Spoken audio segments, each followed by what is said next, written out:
എനക്കുണ്ടല്ലോ ഒട്ടും ഇഷ്ടമില്ലാത്തൊരു പരിപാടിയാണ് കേട്ടോ രാവിലെ എണീക്കുക എന്നുള്ളത്. എനിക്ക് ഒട്ടും ഇഷ്ടമല്ല അത്.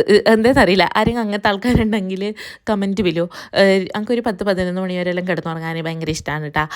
പണ്ടെല്ലാം അങ്ങനെ സാധിച്ചോണ്ടായി. കുഞ്ഞായ ശേഷം ഉണ്ടല്ലോ, പ്രത്യേകിച്ച് സ്കൂളിൽ പോകാൻ തുടങ്ങി പിന്നെ ഒട്ടും നടക്കുന്നില്ല അത്.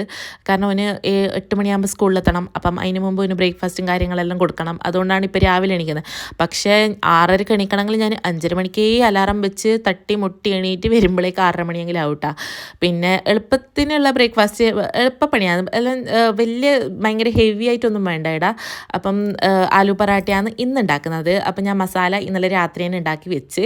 അപ്പോൾ രാവിലെ അത്രയും കുറച്ചും സമയം കൂടെ ഉറങ്ങാമല്ലോ. അതാണ് എൻ്റെ മെയിൻ ഗോൾ.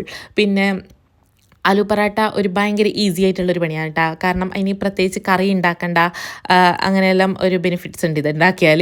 അപ്പം സാധാരണ നമുക്ക് ചപ്പാത്തിക്ക് പരത്തുന്ന കണക്ക് തന്നെ പരത്തിയിട്ട്, പക്ഷെ കുറച്ചും കൂടെ സോഫ്റ്റായിട്ട് പരത്തണം കേട്ടോ. എന്നിട്ട് കുഴക്കണം കേട്ടോ പൊടി. എന്നിട്ട് അതിന് ഇങ്ങനെ ഫില്ല് ചെയ്തിട്ട് ഈ മസാലയും ഫില്ല് ചെയ്തിട്ട് നല്ലോണം പരത്തിയെടുത്താൽ മതി. നല്ല നൈസായിട്ട് പരത്തിയെടുത്താൽ നല്ല ടേസ്റ്റാണ് കേട്ടോ. ഇത് പിന്നെ 1-2 തിന്നുമ്പോൾ തന്നെ നമുക്ക് നല്ല ഫില്ലാവും വയറ്. നമുക്കിത് ലഞ്ചായിട്ട് യൂസ് ചെയ്യാം. പിന്നെ ഡിന്നറോ ബ്രേക്ക്ഫാസ്റ്റ് ഐറ്റമോ എന്തിലും വേണമെങ്കിൽ ഉൾപ്പെടുത്താട്ടാ ഈ ആലു പൊറാട്ട. നല്ല ടേസ്റ്റും കൂടിയാണ്. ഇവിടെ എല്ലാവർക്കും ഭയങ്കര ഇഷ്ടമാണ്. ഇതുണ്ടാക്കിയാൽ പിന്നെ വേറെ ടെൻഷനൊന്നും വേണ്ട. അപ്പം 3 നേരം ഇത് ആക്കി കൊടുത്താലും വലിയ പ്രശ്നമൊന്നും ഇല്ലടാ. അപ്പം ഞാൻ രാവിലെ തന്നെ ആലു പൊറാട്ട ആക്കി. ഇതിപ്പോൾ കാണുമ്പോൾ നല്ല രസമുണ്ടല്ലേ, ഈസി ആയിട്ട് ചെയ്യുന്ന പോലെ എനിക്ക് തന്നെ തോന്നുന്നു വീഡിയോ കാണുമ്പോൾ. പക്ഷെ ഞാനുണ്ടല്ലോ ഒരു 2-3 വർഷം മുന്നേ എൻ്റെ അമ്മയെ കഷ്ടപ്പെട്ടോണ്ടേ ഒരു ആലു പൊറാട്ട നേരായിട്ട് കിട്ടാൻ വേണ്ടി ഞാൻ പ്രാർത്ഥിച്ച ദിവസം വരെയുണ്ട്. പക്ഷേ ഇപ്പം കുറേ പ്രാവശ്യം ചെയ്ത് വന്നിട്ടാണ് കേട്ടോ ഇപ്പം ഇത്രയെങ്കിലും കുറച്ചെങ്കിലും ശരിയാണെന്നുള്ളത്. പിന്നെ ഇത് നല്ലോണം നെയ്യിട്ട് നമുക്ക് ഇങ്ങനെ വെന്ത് വരുമ്പോൾ നല്ലോണം നെയ്യെല്ലാം ഇട്ടിട്ട് സെർവ് ചെയ്താൽ നല്ല ടേസ്റ്റാണ് ഈ സാധനം.